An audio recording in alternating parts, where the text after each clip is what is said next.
श्री गणपति नमः। श्री गणेश की वंदना कर, इनके स्वामी चंद्रदेव, सोमनाथ तथा भोलेनाथ की आराधना कर, इष्ट देव का ध्यान कर, गुरुजनों को नमन कर अभिनंदन करते हैं आपका वरुण स्टोर द्वारा प्रस्तुत आज के दैनिक पंचांग है। यह दैनिक पंचांग हम नित्य प्रस्तुत किया करते हैं और इसमें डेटा जो भी प्रयुक्त होता है दैनिक पंचांग से ले जाते हैं, छवि तथा ध्वनि गूगल से ली जाती है और यह प्रस्तुति आप तक यूट्यूब के माध्यम से, यूट्यूब के सौजन्य से हम सफलपूर्वक पहुंचा पाने में समर्थ। जिस प्रकार पंचांग के 5 अंग होते हैं, उसी प्रकार इस प्रस्तुति के भी 5 भाग। पहला भाग पंचांग मुहूर्त ग्रहों के गोचर से संबंध है और इसी पहले भाग में से पंचांग मुहूर्त को लेकर आपके सुझाव के अनुरूप इस प्रस्तुति का लघु रूप हम नित्य अलग से प्रस्तुत किया करते। दूसरा भाग नक्षत्र के अनुसार आज का दिन कैसा रहने की संभावना है। जी हाँ, सितारे बोलते और सितारे कभी झूठ नहीं बोलते, तारा कभी इसका नाम, सितारे इसमें करते काम। तीसरा भाग चंद्रबलम, राशि के अनुसार आज कैसा दिन रहने की संभावना। चौथा भाग चौघड़िया, चौघड़िया एक प्रकार का ज्योतिष, किसी भी शुभ काम को करने के लिए यह शुभ और अशुभ काल दर्शाता है, काफी उपयोगी है, विशेष चर्चा प्रस्तुत।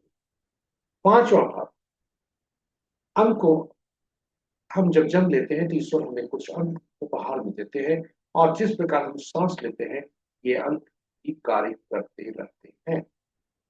अब कुछ अंक ऐसे भी होते हैं जो हमारे लिए सकारात्मक होते हैं, कुछ नकारात्मक होते हैं, कुछ तटस्थ होते हैं और हम जाने अनजाने शत्रु अंक को ले आते हैं जो हमारे लिए बाधक होते हैं।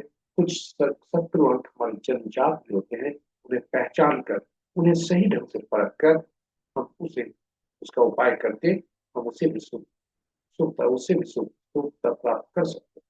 यहाँ इसीलिए इस प्रस्तुति का विशेष उपयोग अंकों को पहचानना, जानना, उन्हें समझना और उनको सही ढंग से परख कर उपयोग करना ताकि हमारे जीवन में सुविधा हो। साथ ही साथ अंक निरंतर कार्य करते तो रहते हैं, बोलते भी। किसी भी माह के विभिन्न तिथि को जन्मे जातक के लिए आज का कैसा होगा, यह भी पूरी प्रस्तुति पांचों भाग आपके लिए हम उपयोगी, ज्ञानवर्धक तथा रोचक बनाकर लाए हैं। आप कहीं जाइएगा नहीं, हमारे साथ बने रहिएगा और यदि इस प्रस्तुति को आप पहली बार देख रहे हैं तो चैनल को सब्सक्राइब जरूर करें ताकि हमारी हर प्रस्तुति आप तक पहुंच सके और आप उससे लाभ। जी हाँ, पंचांग पुराणों में कहा गया है कि पंचांग सुनने मात्र से गंगा स्नान तुल्य लाभ होता है। गंगा स्नान तुल्य लाभ होता है, जिसका श्लोक हम इस प्रस्तुति के जो नरेशन किए उसमें हमने उस श्लोक पंचांग सुनने मात्र से गंगा स्नान तुल्य लाभ होता है। माँ गंगा जल का प्रतिनिधित्व करती है, जल तत्व तो हमारे शरीर में होता है, वह प्रभावित होता है। साथ ही साथ जन्म कुंडली में बैठे जलीय राशि, जलीय राशि के स्वामी और जलीय राशि में बैठे ग्रह, इसके साथ ही पंचांग को स्मरण करने, जी हाँ, पंचांग को स्मरण करने से तिथि लक्ष्मी प्रदान करती है, वार आयु में वृद्धि करता है, नक्षत्र पापों का नाश करता है, योग रोगों को दूर करता है और कर्म कार्यों में दिलाता है। इससे प्रतिदिन हमें इस श्लोक का उच्चारण जब उठते के साथ ही, हम स्नान करें या ना करें, उठते के साथ ही यदि हम इसको करते हैं और पंचांग लघु पंचांग को सुनते हैं, कम से कम लघु पंचांग को सुनते हैं तो आपके लिए बहुत फायदेमंद हो सकता है। जी हाँ, ये श्लोक है तिथि च श्रीकरम प्रोक्तम वारम आयुष्वर्धनम नक्षत्र महते पापम योगम रोग निवारणम करणम कार्य सिद्धिं च पंचांग फल मुक्तम। जितनी बार आप श्लोक का इसका उच्चारण कर सकते हैं आप करें, इसलिए और इसके अतिरिक्त पंचांग हमारे निर्णय क्षमता को सुदृढ़ करता है, आत्मबल बढ़ाता है। पंचांग प्रकृति और ब्रह्मांड की ऊर्जा के साथ संतुलन स्थापित करने में सहायक होता है, जिसके फलस्वरूप हम सबके जीवन में शांति, समृद्धि और सकारात्मकता का संचार होता है। अतः पंचांग का अनुसरण करके हम अपने जीवन को अधिक सफल और समृद्ध बना सकते हैं। इस प्रकार पंचांग के सुनने, स्मरण करने और अनुसरण करने से हमारा जीवन अधिक सफल और समृद्धशाली बन सकता है। तो आइए पंचांग को सुने, स्मरण करें और उसका अनुसरण, साथ ही साथ साझा करें अपने मित्रों, परिजनों, बच्चों के संग, ताकि वे भी पंचांग को सुनने, स्मरण करने तथा अनुसरण करने के लिए आपसे प्रेरित हो सकें। इसके साथ ही हम चलते हैं जय श्री प्रस्तुति के राम। मुख्य भाग में, श्री राम का याद करते हैं। जय श्री राम, जय हनुमान। स्वागत है आपका प्रस्तुति के पहले भाग। आज का पंचांग, आज का दिनांक 2 मार्च 2026, फाल्गुन पक्ष शुक्ल, शाका संवत 1947 विश्ववसु, विक्रम संवत 2082 कलायु और कलयुग का 5126वां वर्ष। सूर्योदय आज का 6:12 पर, सूर्यास्त 5:52 पर। Sunrise at 6:12 AM and sunset at 5:52 PM। आज का दिशा शुभ पूर्व है, फिर भी इस दिशा में यात्रा करने को बाध्यता हुई तो आईना देखकर या दूध का सेवन कर हम यात्रा में सुखता ला सकते। जी हाँ, आज का पंचांग के पांचों इस प्रकार है। वार सोमवार, तिथि संध्या 5:56 तक चतुर्दशी जो रिक्ता तिथि के अंतर्गत आता है, उस और दूसरे पश्चात पूर्णिमा जो पूर्णा तिथि के अंतर्गत आता है। नक्षत्र प्रातः 7:51 तक अश्लेषा, उसके बाद माघा। और आज का दिन की शुरुआत अश्लेषा के चौथे पद से होता है, जो प्रातः 7:51 तक, उसके बाद माघा नक्षत्र होता है, जो अपराह्न, इसका पहला पद अपराह्न 1:44 पर, दूसरा पद रात्रि के 7:38 पर, तीसरा पद देर रात्रि 1:34 पर और चौथा पद कल प्रातः सूर्योदय के बाद 7:31।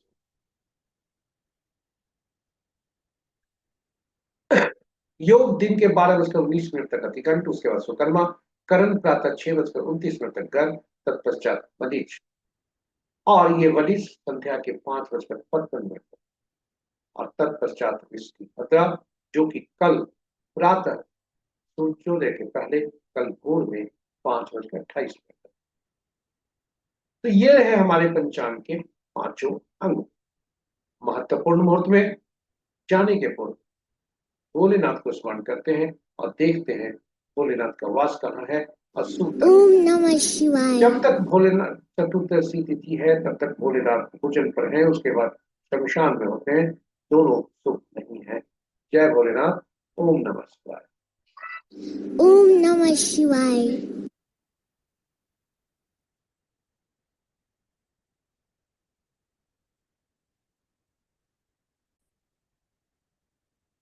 महत्वपूर्ण मुहूर्त के अभिजीत से शुभ मुहूर्त में अभिजीत मुहूर्त दिन के 11:39 से 12:25 प्रांत तक, अमृत काल प्रातः 6:18 से 7:19 प्रातः तक। अमृत काल दो भागों में था। पहला भाग है प्रातः 6:18 से 7:19 तक, दूसरा भाग कल प्रातः 5:09 से सूर्योदय के थोड़ी देर बाद 6:44 तक। रवि योग प्रातः 6:12 से 7:51 प्रातः तक, विजय मुहूर्त अपराह्न 1:58 से 2:45 प्रांत तक, गोधूली विलय संध्या 5:49 से 6:14 संध्या तक और निष्ठा मुहूर्त देर रात्रि 11:37 से मध्य रात्रि 16:26 तक। रात्रि में किए जाने पूजा पाठ जब तक साधना तंत्र मंत्र आदि के लिए निशिता मुहूर्त श्रेष्ठ हुआ करते हैं। अशुभ मुहूर्त में राहु काल प्रातः 7:39 से 9:07 प्रातः तक, गुलिक काल प्रातः 1:29 से 2:57 प्रांत तक, यमगंड दिन के 10:34 से 12:02 तक, वर्ज मुहूर्त रात्रि के 7:41 से 9:16 प्रातः तक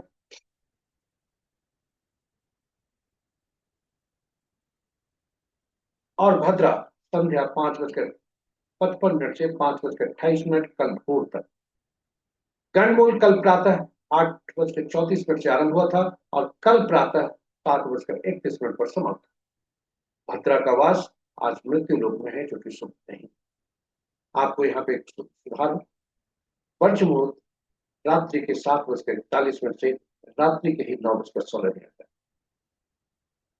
त्रुटि के लिए क्षमा प्रार्थना। इसके साथ ही ग्रहों के आकाशीय स्थिति की तरफ चलते हैं, जो कि प्रातः 5 बजे स्थानीय समय पटना के अनुसार है। शुक्रदेव अपने उच्च राशि मीन राशि में आ चुके हैं, जहां शनि देव पहले से वर्तमान। इस प्रकार शुक्रदेव बृहस्पति की राशि में और बृहस्पति के नक्षत्र में भी, वही शनिदेव बृहस्पति के नक्षत्र में और अपने नक्षत्र, बृहस्पति के ग्रह में और अपने नक्षत्र। बुध देव बकरी थे, अस्त भी हो गए, इसलिए बुध देव बकरी और अस्त दोनों हैं। मंगल देव अस्त पहले से चल रहे हैं, बृहस्पति देव बकरी पहले से चल रहे हैं, और राहु देव और केतु देव ये बकरी रहते हैं। अंश के अनुसार यदि स्थिति को देखा जाए, ग्रहों की स्थिति को, तो चंद्रदेव चूंकि राशि परिवर्तन आज किए हैं, करने वाले हैं, आज राशि परिवर्तन ये करने वाले हैं, जब जो कर्क राशि से ये सिंह राशि में जाएंगे, तब प्रातः 7:14 पर ये राशि परिवर्तन आज करेंगे। और इसके साथ ही 7:51 के आसपास उन्हें राशि परिवर्तन करना चाहिए। जी हाँ। और इसके बाद बुध देव बकरी चल रहे हैं, इसलिए कमजोर अवस्था में है। शुक्र देव राशि परिवर्तन किए हैं, इसलिए कमजोर अवस्था में है। मित्र राशि में कुल 1 ग्रह, शत्रु राशि में 3 ग्रह, सम राशि में 4 ग्रह और अपनी राशि में 1 ग्रह। शुक्र और मंगल की राशि में कोई ग्रह नहीं है। शनि की राशि में 4 ग्रह, बृहस्पति की राशि में 2 ग्रह, शुक्र और मंगल की राशि में कोई ग्रह नहीं, और शेष ग्रहों की राशियों में एक एक ग्रह। नक्षत्र के अनुसार यदि ग्रहों की स्थिति को देखा जाए, तो मित्र नक्षत्र में 1 ग्रह, शत्रु नक्षत्र में 1 ग्रह, सम नक्षत्र में 3 ग्रह और अपने नक्षत्र में 4 ग्रह। और वे ग्रह है मंगल देव, बृहस्पति देव, शनि देव और राहु।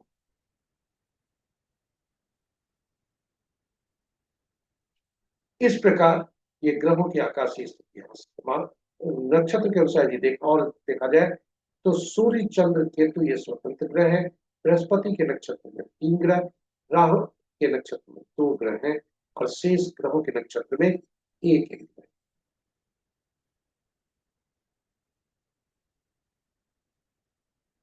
ये रहे हमारे पहले भाग की प्रस्तुति। आज चंद्रमा का राशि परिवर्तन 7:51 पर है, जब वे राशि परिवर्तन करके मीन कर्क राशि से सिंह राशि में जाएंगे। इसके साथ ही हम आपको ले आए हैं दूसरे भाग में। दूसरा भाग तारा ब्रह्म, जिसका नाम है सितारे जिसमें करते काम है। सितारे कभी झूठ नहीं बोलते। जी हाँ, सितारे कभी झूठ नहीं बोलते। आपके समक्ष तारा बलम के समक्ष पूरी सारणी प्रस्तुत है। तारा बलम के समक्ष जो नक्षत्रों के नाम है, वे चंद्रमा के गोचर से संबंध रखते हैं, और तारा बलम के नीचे जो नक्षत्रों के नाम है, वह हमारा जन्म नक्षत्र जो होता है वह बताता है, और दोनों का मिलान जहां होता है वह आज का हमारा प्रतिफल बताता है।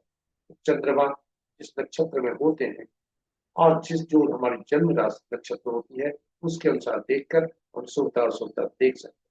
कुल 9 तरह के शुभ और अशुभ परिणाम चंद्रमा देते हैं और नक्षत्र के अनुसार, और वह होते हैं जन्म, संपत्ति, विपत, क्षेम, प्रत्यय, साधक, नैधन्य, मित्र या किमित।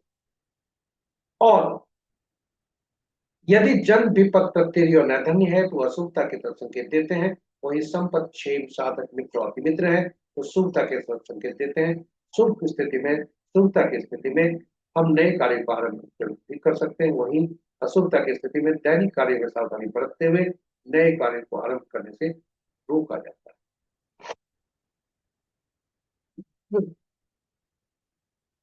यह ताराबलम मुख्यतः नवतारा चक्र पद्धति पर आधारित है। नवतारा चक्र पद्धति का मूल सिद्धांत है कि ग्रहों के मन नक्षत्र होते हैं, नक्षत्र ही ग्रह के फल देते हैं। प्रश्न उठता है कि कुल 27 नक्षत्र, 9 ग्रह, कौन से नक्षत्र किस ग्रह के फल देंगे, या कौन से ग्रह किस नक्षत्र के फल पाएंगे। इसके लिए सभी नक्षत्रों को, 27 नक्षत्रों को 9 नक्षत्रों की सूची बनाकर उन्हें क्रमबद्ध करके 3 श्रेणियों में रखा जाता है। पहला से 9 तक एक श्रेणी, 9 से 18, 10वां से 18वां दूसरी श्रेणी, 19 से 27वां तीसरी श्रेणी। और इन नक्षत्रों में और ग्रहों को महादशा के क्रम में रखा जाता है। पहला केतु, दूसरा शुक्र, तीसरा सूर्य, चौथा चंद्रमा, पांचवा मंगल, छठा राहु, सातवां बृहस्पति, आठवां शनि, नौवां बुध। और पहला ग्रह जो बनते हैं केतु, इनको पहला नक्षत्र हर श्रेणी में से उसका स्वामित्व मिलता है। यानी पहला 10वां 19वां के स्वामित्व केतुदेव को, दूसरा 11वां 20वां का नक्षत्र का स्वामित्व दूसरा ग्रह सूर्यदेव शुक्रदेव को, तीसरा ग्रह सूर्यदेव बने और उन्हें तीसरा 12वां 21वां नक्षत्र का स्वामित्व मिला। चौथा चंद्रमा बनते हैं, चौथा ग्रह चौथा 13वां 22वां नक्षत्र का स्वामित्व मिलता है। इस प्रकार घड़ी की सुई की दिशा में आगे बढ़ते हुए बुधदेव को 9वां 18वां 27वां नक्षत्र का स्वामित्व बनता है। और यह सारणी इस प्रकार है। अब फलित कैसे करते हैं यह महत्वपूर्ण है। इसमें हम चंद्रमा को हम चंद्रमा जिस नक्षत्र में जन्म कुंडली में होते हैं उन्हें हम चिन्हित करते हैं जिस नक्षत्र में होते हैं, और उस नक्षत्र से हम अपने ग्रह को पकड़ते हैं। यहाँ अपने ग्रह को पकड़ते हैं और उस ग्रह को यदि पकड़ते हैं तो वो हमारा पहला ग्रह होता है। पहला ग्रह, और वहां से घड़ी की सुई की दिशा में हम आगे बढ़ते हैं, बुध तक जाते हैं, फिर यात्रा आरंभ करते हैं केतु देव से और फिर आगे बढ़ते हैं। और पहला ग्रह जो बनता है उसके पहले ग्रह उसके पूर्व ग्रह पर यात्रा वही समाप्त करना। अब पहला ग्रह जो ग्रह बने वे हमारे जन्म ग्रह बनते हैं और हमारी जीवन यात्रा वहीं से आरंभ होती है। उसी दशा महादशा में हमारा जन्म हुआ होता है और इसके अतिरिक्त पिछले जन्म में भी उसी महादशा में हमारी मृत्यु भी होती है। ये जाने कैसे? इसके लिए आप अपने जन्म कुंडली को अगर देखें तो जन्म कुंडली में जब भी आप देखें तो विंशोत्तरी दशा दशा जो की सूची होती है उसमें उसको देखेंगे तो आपको खुद ही वहां पर लिखा मिलेगा बैलेंस या भूगांश शेषांश आदि। हर सॉफ्टवेयर के अलग अलग हो सकते हैं। उदाहरण स्वरूप इसे हम समझते हैं। इस जातक का जन्म चंद्र जब हुआ था तो चंद्रमा वृश्चिक राशि यानी अनुराधा नक्षत्र में, अनुराधा नक्षत्र के स्वामी शनिदेव, इनकी जो दशा की अवधि है 19 वर्ष और 19 वर्ष की अवधि में इस जन्म में 4 साल 6 महीना थे। यानी कुल 4 साल 6 महीना, 19 वर्ष में से 4 साल 6 महीने 6 दिन बाकी है, महीना नहीं, 4 साल 6 दिन बाकी। इस प्रकार यदि हम कहा जाए तो पिछले जन्म में वह शेष जो ये थे उनको भोग चुका है और इन्हीं की महादशा में। तो चूंकि चंद्र इस पहला ग्रह का संबंध हमारे पिछले जन्म के मृत्यु और नए जन्म के जन्म इस जन्म में जन्म से है, इसलिए इसे पीड़ा के श्रेणी में रखा जाता है। और वहां से घड़ी की सुई की दिशा में जब हम आगे बढ़ते हैं तो दूसरा चौथा छठा आठवां नौवां ग्रह होता है वह शुभकारी होता है। पहला तीसरा पांचवा सातवां जो होता है अशुभकारी होता है। और जैसे जैसे इनकी क्रम संख्या बढ़ती है इनकी शुभता और शुभता के परिमाण मात्रा बढ़ती है, इंटेंसिटी बढ़ती है। और आप देखें पहला तीसरा पांचवा सातवां पीड़ादायक, दूसरा चौथा छठा आठवां नौवां शुभ होता है। और इस प्रकार कौन से ग्रह शुभ फल देंगे, कौन से ग्रह पीड़ादायक देंगे, ये हम आगे से ही जान सकते हैं, ये आज ही जान सकते हैं। और इस प्रकार दशा महादशा का फल कौन अच्छा होगा, कौन हमारे लिए चुनौती भरा होगा, कौन हमारे लिए परेशानी भरा होगा, यह हम जान सकते हैं। और अपने आप को शुभ ग्रह के दशा महादशा में, और जो ग्रह अशुभ होंगे उसकी अशुभता अंतर दशा में भी होगी।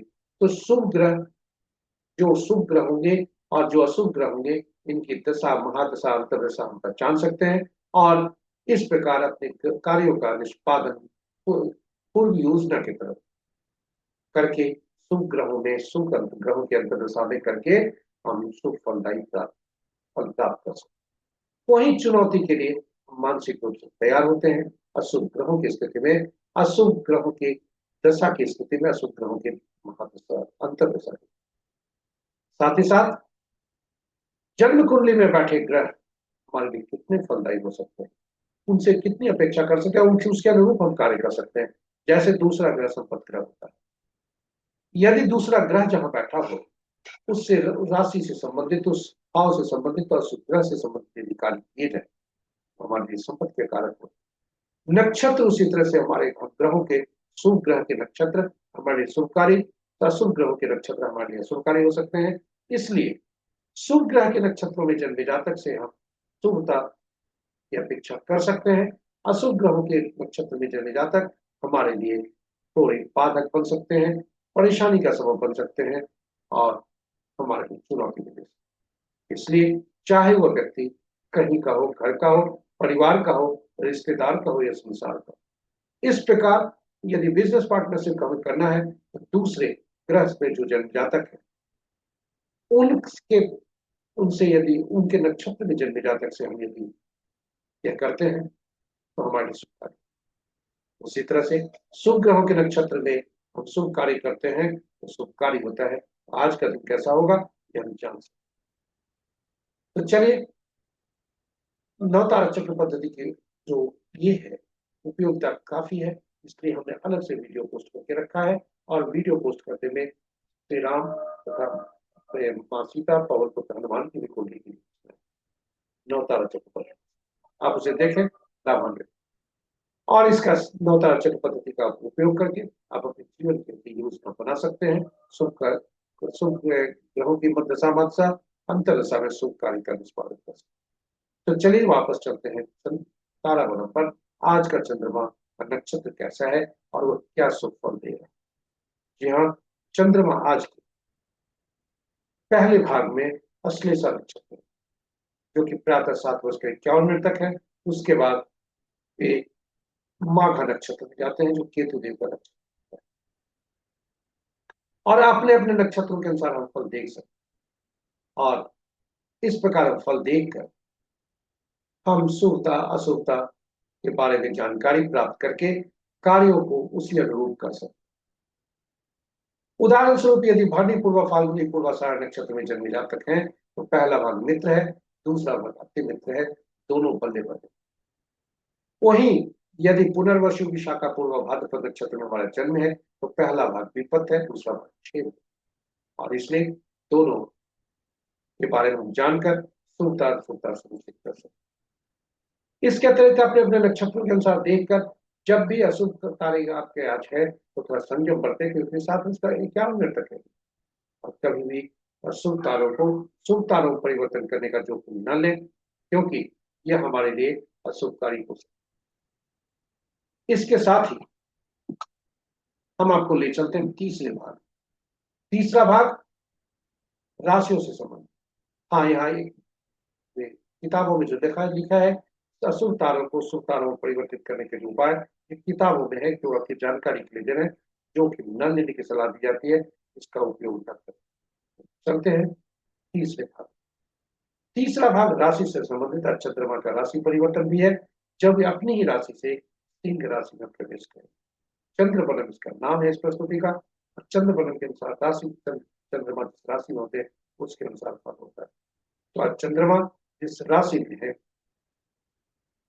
कर्क राशि में रहकर 7:51 से वो सिंह राशि में जाएंगे। तो जब तक कर्क राशि में है तब तक का फल इस प्रकार: वृषभ, कर्क, कन्या, तुला, मकर, कुंभ राशि के जातक के लिए शुभता और अन्य राशि के जातकों के लिए शुभता नहीं। वहीं जब वे सिंह राशि में जाते हैं तो मिथुन,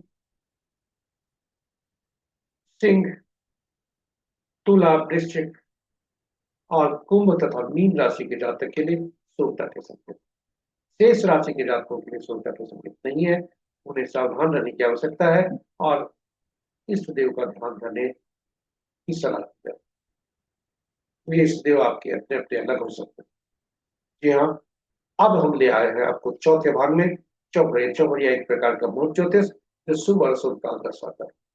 इसकी उपयोगिता काफी है। इसकी उपयोगिता को देखते हुए हमने हिंदी और अंग्रेजी में अलग अलग वीडियो पोस्ट करके रखा। संक्षेप में आपको बता दें तो कुल 8 चौघड़िया दिन के होते हैं, 8 चौघड़िया रात के। और ये चौघड़िया 8 चौघड़िया दिन के, 8 चौघड़िया रात के होते हैं। इन चौघड़िया को नामकरण साप्ताहिक दिनों से संबद्ध करने के लिए इनका नामकरण 7 ही चौघड़िया का नामकरण हुआ। 8वां चौघड़िया जो आदि का होता है वही अंत का हुआ करता है, चाहे दिन का या रात। इस प्रकार चौघड़िया का संबंध साप्ताहिक दिनों से होता है। साप्ताहिक दिनों का संबंध पहले से ही उनके शासक ग्रहों से है, इसलिए चौघड़िया के भी संबंध शासक ग्रहों से होता है। और ये शासक ग्रह विभिन्न विशेष कार्य करने के लिए उपयुक्त हुआ करते हैं। जी हाँ, उनके लिए अधिकृत होते हैं, इसलिए जो चौघड़िया है उन ग्रहों द्वारा निमित्त कार्य भी करते हैं, उसके लिए ये उपयोगी होते हैं। इसलिए चौघड़िया की उपयोगिता काफी बढ़ जाती है। संक्षेप में कहें, कोई भी शुभ कार्य, अगर कोई भी कार्य हम करते हैं उसमें शुभता की अपेक्षा करते हैं, और उसके लिए जब हम शुभता की अपेक्षा करते हैं तो चौघड़िया ही बताता है शुभता कैसे मिले। जी हाँ, दिन में या रात में जब भी हम करें तो चौघड़िया का उपयोग करते समय यह जरूर देखें कि जो इस चौघड़िया का उपयोग हम करने जा रहे हैं कहीं यह अशुभता से अधिक व्याप्त तो नहीं है, वैसी स्थिति में उसको उस मुहूर्त को त्यागा जाता है। दिन में 3 तरह की अशुभताएं होती है, राहु काल, वार वेला और काल वेला, और रात्रि में केवल काल काल। इस प्रकार 4 तरह की अशुभताएं होती है, किंतु 4 चौघड़िया ही अशुभता से अधिक व्याप्त होंगे ऐसा जरूरी नहीं। एक चौघड़िया कई अशुभताओं से अधिक व्याप्त हो सकता है। अनुभव के आधार पर हमने पाया है कि दिन जो होता है उसमें सूर्य देव का प्रभुत्व होता है और शनि देव उनसे नाराज रहते हैं, इसलिए शनि का चौघड़िया प्रतिदिन काल बेला से ग्रसित होता है। और रात्रि चंद्रमा का प्रभुत्व, चंद्रमा से बुध देव नाराज, इसलिए बुध का चौघड़िया रात्रि में काल रात्रि से ग्रसित होता है प्रति रात। और शनि का चौघड़िया, मंगल का चौघड़िया जो होता है ये साधारणतः कहा जाता है कि पापी ग्रह हैं, क्रूर और विनाशकारी हैं, इसलिए इनके चौघड़िया में कोई शुभ कार्य आरंभ नहीं किया जाता है। किंतु शनि का चौघड़िया काल बेला से ग्रसित रहते हुए भी धनोपार्जन, क्योंकि शनि कर्म के देवता है, धनोपार्जन हेतु की जाने वाली गतिविधियों के लिए यह लाभदायक होता है। वही मंगल देव शत्रुहंता, इसलिए शत्रु को पराजय करने के लिए, चाहे वह शत्रु आज के संदर्भ में युद्ध क्षेत्र नहीं हो सकता, और वह युद्ध क्षेत्र कहाँ है? वह युद्ध क्षेत्र पहला हमारा आपका कंपटीशन, प्रतियोगिता परीक्षा विद्यार्थियों के लिए, हमारे लिए जो हम नौकरी में प्रतिस्पर्धा करते हैं वहां पर, व्यवसायियों के लिए व्यवसाय में किसी को लंबित कोर्ट केस है कि वह, इस प्रकार शत्रुहंता आज के संदर्भ, याद रखें ज्योतिष जो होता है देश काल परिस्थिति पर काम करता है, इसलिए आज की परिस्थिति के लिए। अब आज का देखते हैं, आज का चौघड़िया क्या कहता है। जी हाँ, आज का दिन चंद्रमा, सोमवार का दिन है, चंद्रमा के अमृत चौघड़िया से आरंभ होता है। और अमृत चौघड़िया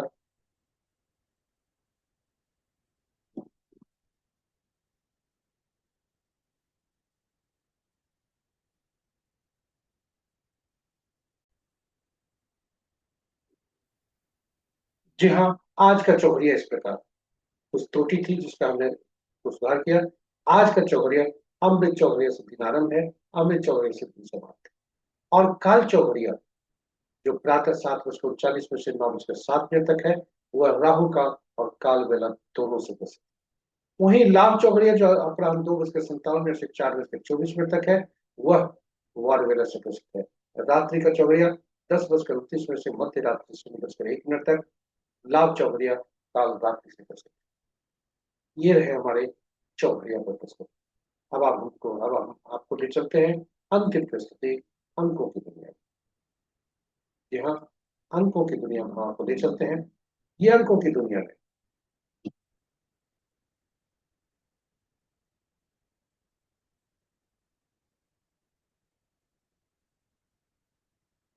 अंकों की दुनिया में आपका स्वागत है। जब हम जन्म लेते हैं तो अंक हमें उपहार मिलते हैं ईश्वर से, और ये अंक निरंतर कार्य करते हैं। ये अंक हमारे लिए सकारात्मक और नकारात्मक दोनों होते हैं। आइए अंकों को पहचान। ये अंक होते हैं 1 से 9 तक। जी हाँ, 1 से 9 तक। और इसमें एक अंक ही काम करता है, दूसरा अंक नहीं काम करता। 2 अंकों का समूह या 2 से ज्यादा अंकों का समूह जब भी होता है तो उसमें प्रयुक्त के सभी अंकों को जोड़कर एक अंक में परिवर्तित कर देते हैं। शून्य को गणना में नहीं लिया। 1 से 9 तक अंक मध्यम अंक 5 है। ये काफी शक्तिशाली, अपने से पहले बाद के आने वाले अंकों को संतुलित करके रखता है। ये अंक होते हैं, इनके शासक ग्रह अलग अलग होते हैं। ये 1 के सूर्य, 2 के चंद्रमा, 3 के बृहस्पति, 4 के राहु, 5 के बुध, 6 के शुक्र, 7 के केतु, 8 के शनि, 9 के मंगल। और इन ग्रहों के अलग अलग गुण, अलग अलग तत्व, अलग अलग ऊर्जा होती है, जो कि इन अंकों में भी समाहित। यदि कोई अंक हमारी जन्म तिथि में नहीं है, उसका तात्पर्य उस ग्रह अंक से संबंधित जो तत्व है, गुण है, ऊर्जा है, उसकी हमें कमी पाई जाती है, उसकी। वहीं ऐसा दूसरा भी हो सकता है, कुछ अंक 3 बार से ज्यादा प्रयुक्त हुए हैं, तो वैसे स्थिति में उन अंकों से संबंधित तत्व है, जो गुण है, जो ऊर्जा है, वो अधिक मात्रा में पाई जाती है, जो कि हमारे लिए आगे बढ़ जन के जीवन के आगे में परेशानी का सबब बन सकता है, रोग का आदि के कारण बन सकता है। इस प्रकार अंकों को पहचानना, कौन से अंक हमारे लिए कमी है, जो उत्तम उपलब्ध नहीं है, कौन से अंक हैं, कौन से अंक अधिक मात्रा में है, और कौन से अंक हमें परहेज करने के लिए कहते हैं शत्रु अंक, सभी को पहचानना और उसके अनुरूप कार्य करना हमारी इस प्रस्तुति की यही उपलब्धि होगी, यही मकसद। जी हाँ, जब हम जन्म लेते हैं तो हमें ईश्वर कुछ अंक के उपहार के रूप में देते हैं। वह अंक जन्म तिथि के रूप में होता है, इसमें तिथि, माह और वर्ष होता है। तिथि, माह और वर्ष। तिथि 1 अंक और माह 1 अंक का भी हो सकता है, 2 अंकों का भी हो सकता है, वर्ष 4 अंक। और अंक ज्योतिष के मूल सिद्धांत के अनुसार तब जब भी 2 या 2 से अधिक अंक जब भी आते हैं तो उसमें प्रयुक्त सभी अंकों को जोड़। आपकी जानकारी के हेतु, यदि जब भी जन्म तिथि में, माह में या गणना में 11, 22, 33 आते हो, तो वैसी स्थिति में हमें वह पूर्व जन्म के आत्मा से संबंधित जो कार्य हैं, जो पिछले जन्म में हम नहीं कर पाए थे, वो इस जन्म में हमें करने को प्रेरित करते, इसलिए वह 11, 22, 33 ईश्वर ने हमें देते हैं। वहीं यदि 13, 14, 16, 18, 19 होते हैं, तो वैसी स्थिति में हमें वह बताता है कि पिछले जन्म में हमने कुछ ऐसे कर्म किए जिसका जो गलत थे, चाहे किसी रूप में हो, वो हमें उस कार्य कर्म को, जो कर्ज है, कर्म का कर्ज, वह इस जन्म में हमें चुकता कर। इसलिए वैसे अंक हमारे पास, जी हाँ, उन अंकों के प्रभाव पड़ते हैं, इसलिए हमें उन अंकों का भी को ध्यान में रखना। तिथि हमारा जो होता है वह हमारा हम होते हैं, यानी तिथि हमारे बारे में बताता है, हमारा आंतरिक व्यक्तित्व दर्शाता है। तिथि माह जिसे जोड़कर एक अंक में परिवर्तित करते हैं, वो एटीट्यूड नंबर, अचीवमेंट नंबर होता है, वह हमारा बाहरी व्यक्तित्व दर्शाता है। वही तिथि माह वर्ष तीनों मिलते हैं तो वो हमारे कर्म को बताता है, भाग्य को बताता है, एक अंक में परिवर्तित करते। इस जातक का जन्म तिथि जो हमने लिया है, इनका जन्म आज के दिन में है, ये हमने गूगल से लिया है, उद्देश्य सेक्ट। इनका मूलांक 2 बनता है और भाग्यांक 7 बनता है। यानी जो जन्म तिथि होता है, तिथि जो होती है, तिथि हमारा आंतरिक व्यक्तित्व दर्शाता है, इसे मूलांक कहते हैं, और बोलचाल की भाषा में ड्राइवर कहते हैं। तिथि और माह और वर्ष को जोड़ते हैं तो एक अंक जो बनता है वो भाग्यांक कहलाता है, और उसे बोलचाल की भाषा में कंडक्टर कहा जाता है। ये ड्राइवर और कंडक्टर पूरे अंक ज्योतिष के धुरी होते हैं, इसी के इर्द गिर्द पूरा घूमता है। इस ड्राइवर और कंडक्टर का शत्रु अंक जब भी हमारे पास होता है, चाहे किसी रूप में, वह हमारे लिए बाधक बनता है, परेशानी का सबब बनता है। इसलिए अंकों को पहचानना नितांत आवश्यक। जिस प्रकार हम सांस लेते हैं, उसी तरह अंक हमारे साथ काम करते रहते हैं। जी हाँ, निरंतर कार्य करते रहते हैं। हम जाने अनजाने कुछ गलतियां कर बैठते हैं। यही इस प्रस्तुति का उद्देश्य है कि कौन से अंक हमें लाने हैं, कौन से अंक नहीं लाने। तो चलिए देखते हैं इस जातक का कौन से अंक मिसिंग है और कौन से अंक कई बार आए। इसके लिए हम 200 ग्रेड का सहारा लेते हैं। लो सो ग्रिड में आप देखें 2 बॉक्स आपके पास रखे, एक बॉक्स में सभी अंक 1 से 9 तक लिखे हुए और उनके सभी जो कार्य क्षेत्र है वह भी लिखा है। जब भी 3 अंकों का कार्य क्षेत्र है, यदि उसमें 2 ही अंक आते हैं तो जो परिणाम होता है 66% होता है। तीनों आते हैं तो 7%, एक आता है तो 33%, और अगर कोई भी नहीं है तो 0। इस प्रकार इन अंकों को हम उस रूप में कार्य करें। अब आप देखें कि इस जातक का जो हमने दूसरी तरफ जो रखा है, इस जातक के अंकों का आकलन किया है। अब देखें बॉक्स जो खाली है वह 4, 5, 6 और 8। 4, 5, 6 जो डायगोनल बताता है वो गोल्डन राजयोग बताता है। 8, 5, 2 जो राजयोग बताता है वह हमारा यह बताता है सिल्वर राजयोग। इस जातक का गोल्डन राजयोग का सारे अंक 4, 5, 6 और 8, 5, 2 में 33% है सिल्वर राजयोग का। 8, 5 भी बीच का अंक 5 जो होता है, जो मध्यस्थता का काम करता है, वह भी नहीं। इस प्रकार यदि हम जातक के बारे में सभी चीजों को कहें तो परिणाम आपके समक्ष है। अब हमारे पास कौन से अंक जातक का प्रयोग नहीं करना चाहिए। तो 9 अंक 3 बार आ चुके हैं, इसका अधिक प्रयोग करना घातक हो सकता है। 1 और 7 2 बार आ चुके हैं, इनका भी तीसरे बार लाना ठीक नहीं होगा। वहीं जो अंक ये प्रयोग में ला सकते हैं 4, 5, 6, 8 और 3 तथा 2। अब यदि ड्राइवर और कंडक्टर यदि आपस में शत्रु हैं तो हमें ऐसे अंकों की व्यवस्था करनी चाहिए जो सभी के मित्र हैं, इन दोनों, ताकि दोनों में सामंजस्य बिठा सके। तो सबसे पहले देखते हैं आखिर स्रोत कौन सा होगा। यह हम जान गए कौन से अंक इन्हें प्रयोग में करने हैं, कौन से अंक हमें इन्हें प्रयोग में नहीं करना है, और इस प्रकार हम जान सकते हैं कौन से अंक हमारे लिए कहां से लाना है, स्रोत क्या होगा। ऐसा स्रोत होना चाहिए कि कोई जन्म तिथि हमारे पूरे जीवन भर कार्य करता है, ऊर्जा पूरी जीवन भर देता है। तो ऐसे अंक का व्यवस्था करना चाहिए जो दोनों के मित्र हो और पूरे जीवन भर कार्य करे। तो ऐसे अंक कहां से लाए, वह स्रोत होता है नाम से। आप कहेंगे नाम में तो अक्षर होता है। यह धरती के ईश्वर जब हम जन्म लेते हैं तो धरती पर ईश्वर जो हमारे होते हैं वो माता पिता होते हैं और वह अंक देते हैं। यह जन्म तिथि हमारे जन्म के समय के पूरे जीवन काल के जो ईश्वर हैं वह होते हैं जन्म से जन्मांतर कर होते हैं। लेकिन यहाँ जो ईश्वर है धरती पर आने के बाद माता पिता वह अंक देते हैं और वह अंक होता है नामांक। आप कहेंगे नाम में तो अक्षर होता है, ना अंक कहाँ से आया। यहाँ हर अक्षर के अंकीय मूल्य होते हैं और इसलिए नामों को अंकीय मूल्य में परिवर्तित करके उसका उपयोग, इन अंकों अक्षरों को अंकीय मूल्य में परिवर्तित करके हम नामांक निकालते हैं। और नाम में आप देखेंगे जब भी नाम इतनी ऊर्जा देता है कि नाम का पहला भाग भी काफी महत्वपूर्ण होता है। इसलिए नाम का पहला अक्षर हमारी चेतना को जगाता है, सबसे ज्यादा ऊर्जा देता है और हम कई बार पूरा नाम पुकारने के पहले ही रिस्पॉन्स कर बैठते हैं। इसलिए इसे कहते हैं नाम की ऊर्जा। इसलिए नाम का पहला अक्षर भी ड्राइवर और कंडक्टर का शत्रु अंक नहीं थे। ये हमारे पूरे अंक की ये रही। अब आप देखते हैं जातक का नामांक क्या है। इस जातक का नाम है राहुल त्रिपाठी, एक झारखंड से है और क्रिकेटर। इनका जो नामांक जाता है 7 पर जाता है और नाम का पहला अक्षर 2 में जाता है,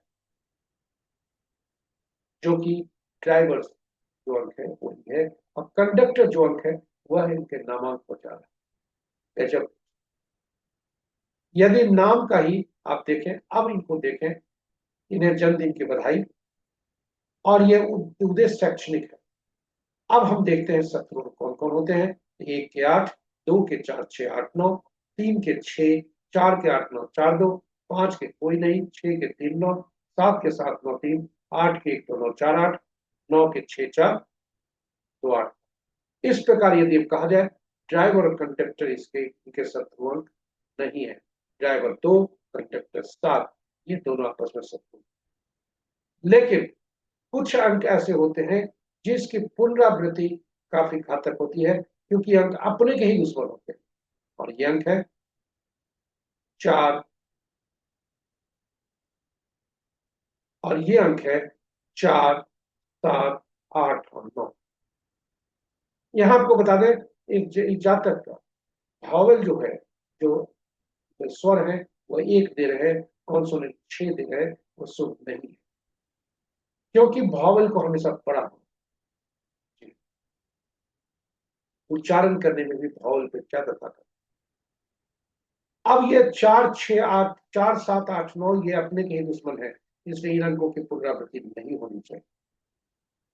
2 अंक इनका मूलांक है, 4 इनका शत्रु ऐसे भी है, इसलिए 4 अंक का उपयोग अधिक नहीं होना चाहिए, बिल्कुल नहीं हो तो बेहतर है। वहीं 5 इनके लिए बेहतर अंक हो सकता है। 7 इनका दोबारा नहीं आना चाहिए, क्योंकि 7 अपने की दुश्मन है, इनका नामांक 7 पर जा रहा है, वह नहीं हो। वहीं 6 अंक इनके लिए दुश्मन है, क्योंकि दो के जो दुश्मन है 4, 6, 8, 9, और 7 के जो दुश्मन है 7, 9, 3, यानी 9 अंक दोनों के दुश्मन है, और 9 के इनके 3 बार आ चुके हैं। इसलिए ये सावधानी, इस प्रकार हम कौन से अंक इनका प्रयोग किया जाए। 2 के 8 शत्रु होते हैं, इनका मिसिंग अंक 8 भी है।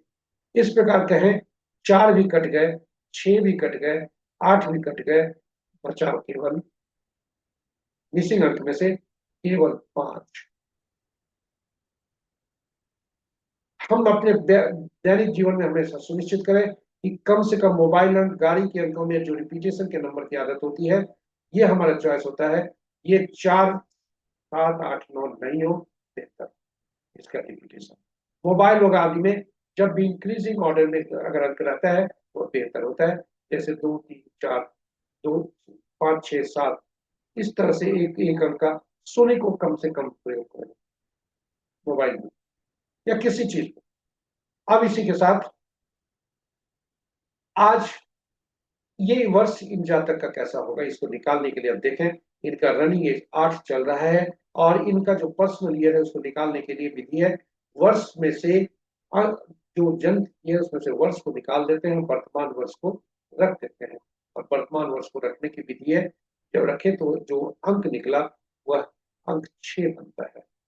2 का 6 शत्रु है, और 2 का 8 भी शत्रु है। 8 और 6 आपस में 8 और 6 आपस में शत्रु नहीं है, 6 के शत्रु 8 नहीं है। लेकिन आप ये 2 का 8 भी शत्रु, रनिंग एज भी शत्रु है, और 6 भी शत्रु है, इसलिए यह वर्ष का 50-50 चांस है, अच्छा 50 और खराब है। लेकिन भविष्यवाणी हम नहीं कर रहे, क्योंकि इनके जो जन्म तिथि है उसमें और भी अंक इनके हो सकते हैं, मोबाइल अंक, गाड़ी का अंक, ये सभी ऊर्जा देते हैं, वो सभी पर निर्भर करता है, इसलिए इनको निकालने के लिए वह। अब हम इसके साथ ही आज ये हमने देखा कि अंक कार्य करते हैं।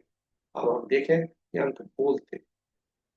जी हाँ, आज का अंक 6 है, और 6 अंक, 3 अंक जो है, 3 और 6 दोनों ज्ञान के संबंध से संबंध रखते हैं। 6 भौतिक ये से भी संबंध रखते हैं, लेकिन तीसरे 3 और 6 आपस में शत्रु हो, एक ज्ञान के देवता, एक दानव के देवता, दोनों ज्ञान के, लेकिन एक देवता के ग्रुप के, एक दानव के ग्रुप के, इसलिए 3 और 6 में आपस में शत्रुता, और 3 और 6 और 9 में भी शत्रुता रहती है। इसलिए 3, 12, 21, 30 को जन्मे जातक किसी भी माह के, 9, 18, 27 तारीख को जन्मे जातक के लिए थोड़ी सी परेशानी का होगा, क्योंकि 3 के साथ इनकी अति शत्रुता, और 9 के साथ शत्रुता रहती है। वहीं सभी अंक बाकी 2, 11, 20, 29 के साथ तटस्थ संबंध है, इसलिए साधारण होंगे, और शेष अंकों के साथ एक उत्तम होंगे। इसी के साथ हम 6 अंकों का देखा कि कैसे कार्य करते हैं, और ये बोलते कैसे, यहाँ अंक बोलते हैं। और अब हम अंतिम भाग में पहुंच गए। आशा करते हैं कि पूरी प्रस्तुति आपके लिए रोचक, ज्ञानवर्धक तथा उपयोगी सिद्ध होगी। यदि इस प्रस्तुति को पहली बार देख रहे हैं तो हमारे चैनल को सब्सक्राइब करें, साथ ही साथ नोटिफिकेशन बटन को दबाना न, और साझा करें प्रस्तुति को अपने मित्रों, परिजनों, दर्शक बच्चों के संग, ताकि वे भी आप इससे लाभान्वित हो सकें। और अंत में पंचांग सुनने पंचांग को सुनने मात्र से लाभ होता है, इस अर्थ उसका अनुसरण करने से लाभ होता है, उसका स्मरण करने से लाभ होता है। इसलिए पंचांग को सुने, स्मरण करें और अनुसरण करें। साथ ही साथ प्रस्तुति को साझा कर और अपने मित्रों, परिजनों, शुभेच्छों को प्रेरित करें। और अंत में मनोबल बढ़ाएं, प्रस्तुति को लाइक कर हमारे सुझाव देकर, ताकि हम प्रस्तुति को और बेहतर बना सके। और अंत में प्रार्थना करते हैं आज के देवता चंद्रदेव, सोमदेव और देवादिदेव भोलेनाथ से उनकी असीम कृपा पर बनी रहे। आपका दिन शुभ। जय भोलेनाथ, जय चंद्रदेव, जय सोम। ओम नमः शिवाय।